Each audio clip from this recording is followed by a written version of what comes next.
Hello, hello, hello, my darlings. Thank you for joining me on A Slice of Life, A Slice of Life. This is Valentine week coming up, and so I have a question to ask you. I got this question I need to ask you. When does a fling become a thing? This is not original, but when I heard it, I said, Georgianne, you have got to put that on A Slice of Life. You know, I got paper. When does a thing become a fling? When can a fling turn into a thing? Well, a lot of things work because everyone is on their best behavior. So that's why a fling is, I have a friend who says, um, he always says that you send a representative on that first date. The real person doesn't come out till way after the fact. But anyway, so this fling thing, you're on your best behavior. You got the cute outfits on. What else? You got fun clothes on. You all got all kind of what's it? Fun dates. There's a mystery about you. You know, get a little bit of this and a little bit of that. There's no talk of bills and hospital bills and no medical charts and nothing about what's going on in your home. And so, it's all good. That first time is always good. Well, not all, I don't say. I better take that back. So I've heard some horror first times. But we're trying to see how this fling can turn into a thing by February 14th. Just kidding. Anyway, but a real relationship, it starts with when the makeup comes off. I told you now. You see me take this off.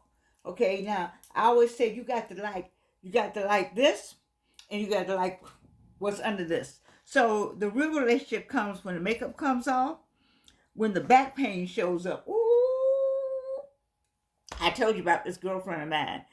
Brother was a certain age, and she was a woman of a certain age, and she got into the car of a new age car because they were, the car was young and they were people of a certain age, and so he's used to getting out of it. He had to come and help her out. Hilarious. I mean, actually help her out. She laughed about it, so that's why I can talk about it. But that's all part of the fling becoming a thing. The sleep schedule matters. Listen, that is really important because I'm an all-night woman. I start my projects at 11 o'clock. I finish about 4 in the morning. So now, if we don't have the same sleep pattern, it's going to be a problem there. Especially you trying to get me to go to bed with you at 11 or 10, and I'm wide awake. I don't know how that works, but anyway, all of that, we talk about a fling turned into a thing. What else? And somebody says, I don't eat after 7 because of my reflux. And you got all your dinner dates at 7. Every time you go somewhere at 7. I'm just laughing. I'm sorry. But I mean, it's true. We're talking about a thing becoming a fling, right? So you have to take all this in consideration. People on the other side of this screen, we're a certain age. People of a certain age, so you might have some reflux. You don't eat after 7 o'clock. You go to bed, like my good friend goes to bed, it's light outside in the summertime. At 8 o'clock, homeboy is out. He doesn't care if it's light. It could be bright. The sun could be right there in his face. 8 o'clock, out. My daughter used to be that way. She didn't care. 8 o'clock, out. Anyway, all of that helps with the fling becoming a thing. So a fling becomes a thing when you like each other in real life, not just in vacation mode. Vacation mode, that's that representative. When you go on vacation, everything new. New everything. New you, new hair, new hairdo, new clothes, everything is fresh. New nails, new eyelashes, everything is new. All the cologne is new, everything is new. You spend all your money for the vacation because you want to have a great time. You want to put on fresh clothes every day. Want to say, ooh, I knew how I was going to look in this over here. I mean, that's the fun thing about it, but that's that time. The fling become the thing when real life, when that shirt is, it's not starch. You had to grab it on the run. You had to grab it out of the dryer. You had to hurry up and get somewhere. And you putting the hair on going out the door. You said, "Baby, drive while I put my hair on." He driving with somebody just got the, like you seen what going on under here. I mean, that's the thing becoming a fling. All right. So the chemistry starts the fire, but compatibility keeps the lights on. Whoa. Let me say that again. Let me say it again. Let me say it again. February 14th, around the corner. I got 2 birthdays on that day. All right, let's go with chemistry starts the fire. You get the fire start. But it's compatibility that keeps it going. So chemistry at 25 says we can't keep our hands off each other. 25, 35, some 55, some 85, but that's that chemistry. And chemistry at later says, "Do you snore? Because I need sleep." This is funny right here. It's funny. It's right. You need if the person snores. Okay, let me go on. Okay, so for a short romance to become long term, you need similar lifestyle. A similar lifestyle. Don't have to be the same, but at least be similar. Opposites do attract. And you like each other for the other what the other one has. I like quiet people because somebody got to be quiet so I can talk. And then sometimes I'll get quiet and say, "You want to say something?" Okay. And then emotional maturity. Oh, you definitely need that. When is that thing going to become a fling? You got to look at similar lifestyles. You got to look at emotional maturity. And you have to look at shared values about money. Money will break it up from the beginning. Money, health, family, and faith. But money, number one, is money. If you all don't have to say, see, I don't understand this 50-50 or 40-80. None of that. I don't understand any of that. What I understand is, okay, so you work, so, all right, well, good for you. And that's the end of that conversation. And you say, "Oh yeah, I got a vacation. I got some of the savings. I'm gonna take care of this." And your comment is like, "Okay, with that, if that's what you want to do, fine. But if you need some help with that, I'll help you." You get my point there. Okay. So if you can't, that's my conversation with money. The same thing. I mean, I had this thing when I was married to Alan's father. I didn't even know that I needed money. I just didn't. I assumed I needed some, but stuff I needed. All right. So what about your health? You both need to be at the same kind of health level or better. Working on it, or conscious of it, or supportive of each other's whatever that is, because that person might have something and you like them still, so you got to keep them with their meds, with this, and vice versa. Same thing for you. And family. Okay, so when you were in high school, you didn't like the sister in high school, and you don't like her now. That's a problem. That's a problem. He didn't like your brother in high school. He don't like him now. That's a problem. I don't know. That's a problem. That could be an ongoing problem. You have to clear that up. And then faith. So I met this brother who's a Muslim, and his women were all Christian. I don't know how they did that. He said it worked. I don't know. I don't know how that would work. Because I'm going to need you to go over here to the church with me. I think he went to church with her. I really do. Or with them. Because he's not married. Anyway, long-term love at this stage is less about butterflies and more about peace. Baby, I need a t-shirt like that. Like I got this t-shirt with all this running around it. I need a t-shirt that says long-term love at this stage. The people who are on the other side of this screen, as you're talking about a flame going to a thing, is not about butterflies, but about peace. It's peace. When you get to a certain age, you're used to moving around in a peaceful space that you make for yourself. Now you have to decide whether or not you want anybody in that space that you make for yourself. You know what you like. You know what what you like around your house. Or, when you want to eat. And you know what you like watching on TV. You all that. See, and that person that might want to watch something else. You have to think about how you're all going to work that in. It's not bad things, it's small things. The small things build up if you have made up your mind that you're going to be flexible about it. When you get that flexibility, you say, oh, I can do this, or I can, you do other things. You figure out how to make it work. You make it work because of the love. When there's love there, you make it work. You say, oh, I'm going to look at this later, or I'll move this later, or I'll fix this later, or something. But, you don't give up all of yourself, but you make a compromise. And two of you will make a compromise. If you want this fling to become a thing. So timing is the real matchmaker. Timing. It's a really time. It's a time for you, time for them. Maybe time for you, but not time for them. Or that person wants to still hang out, and you don't want to hang out anymore.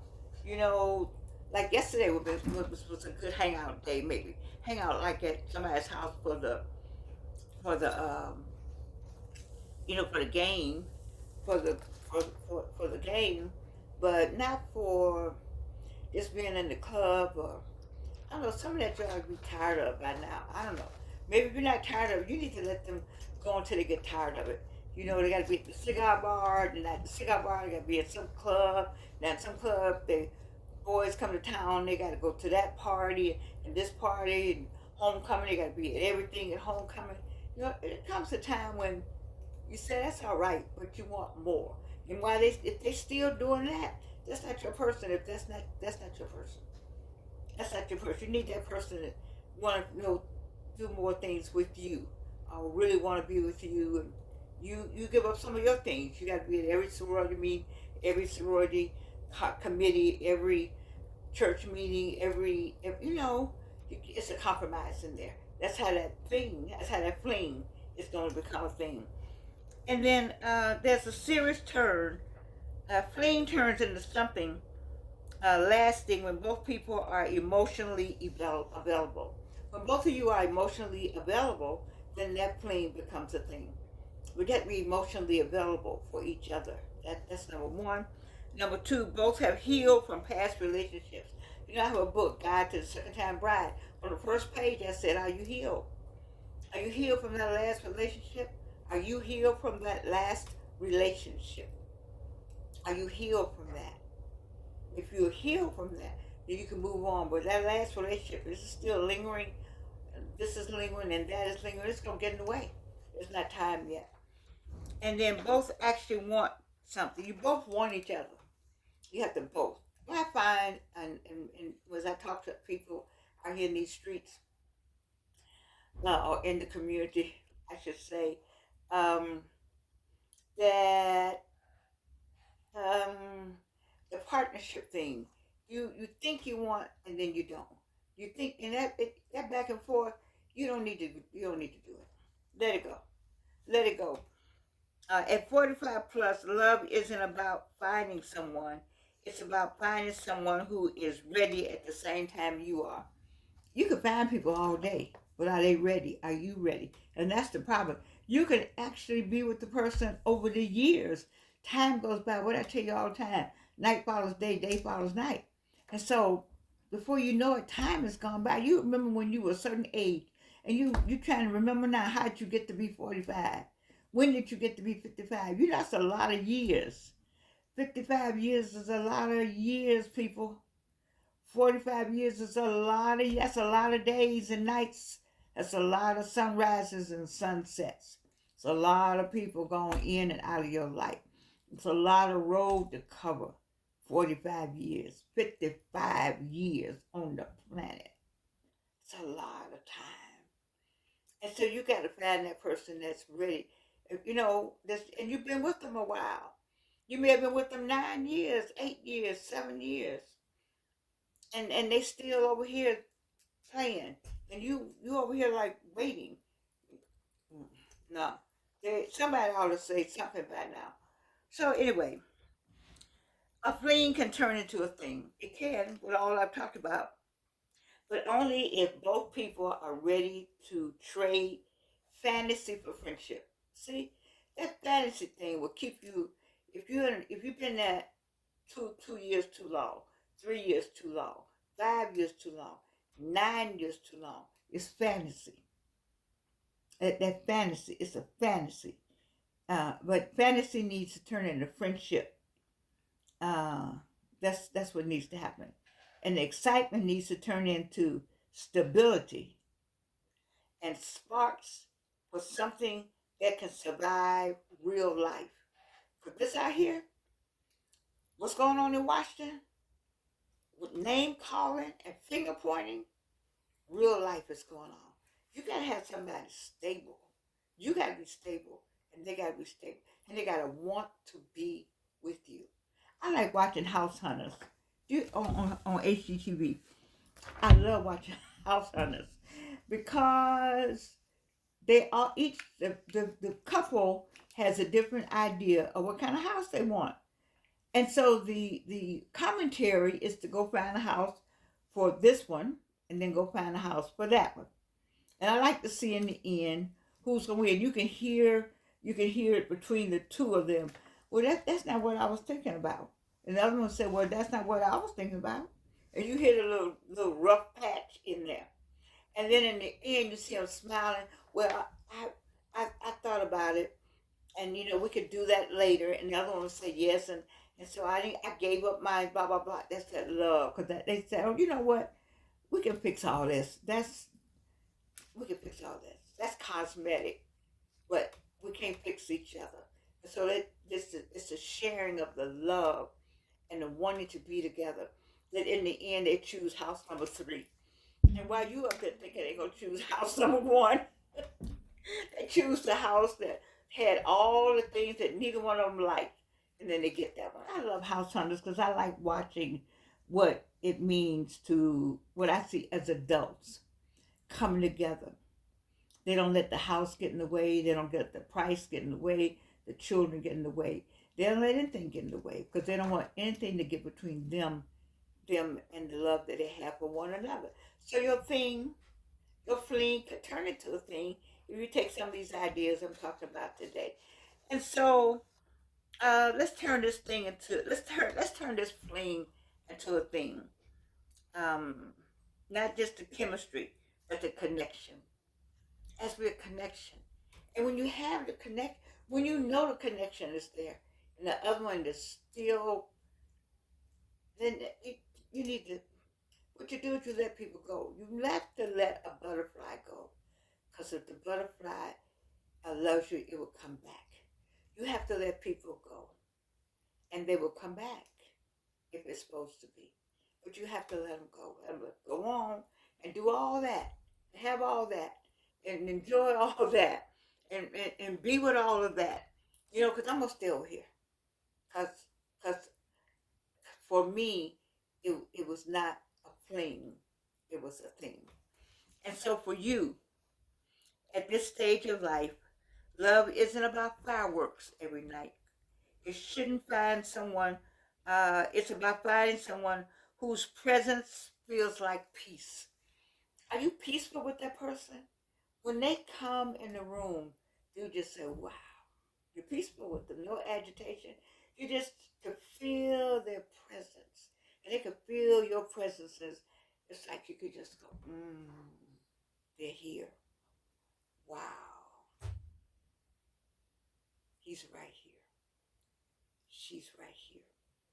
They, them are right here. Just right here with me. That's all you need. You just want them right here. Don't have to say anything. Don't have to do anything. But you can feel their peace just right there. And you could just, and your heart is at rest. Whew. Anyway, it's about finding someone whose presence feels like peace, whose laughter feels like home. Don't you like it when the person laughs? If you don't like their laugh, I don't know about you. I don't know about y'all. I don't know about that thing become the thing. Because the laughter is what the person laugh, you go, wow. I always think, I made them laugh. They like that. Or they made me laugh. Laughter is the key. It's very important to have that laughter. And then a person whose habits don't make you want to sleep in another zip code. Some habits, you know, I don't know. You, in my case, you got to just love me, just unconditional. You know, you, mm. A short romance can grow into long-term love when both people are ready to be seen, not just admired, but known. Because the real glow up after 45 isn't finding somebody exciting. It's about finding somebody steady. If you 45 and older, it's good to have some excitement. It is. You have excitement all the way up through life. It's good. You want that peace though with it though. It's in the Bible that says, I'm gonna bring up the Bible, yes, I'm gonna bring it up, Wayne. Peace beyond all understanding. I hate something like that. But it's that kind of peace. You want that person when they come, you're glad to see them, say, hey, you don't have to do anything. Just see them. You see them and you're all right. You just simply just coming towards you and you're all right. It's, they haven't touched you, haven't done anything, you just, that's what you want. And then you know what? I don't know. You think that Valentine, your fling, it might be a thing. I don't know. What I do know is that I love you, and you can't do anything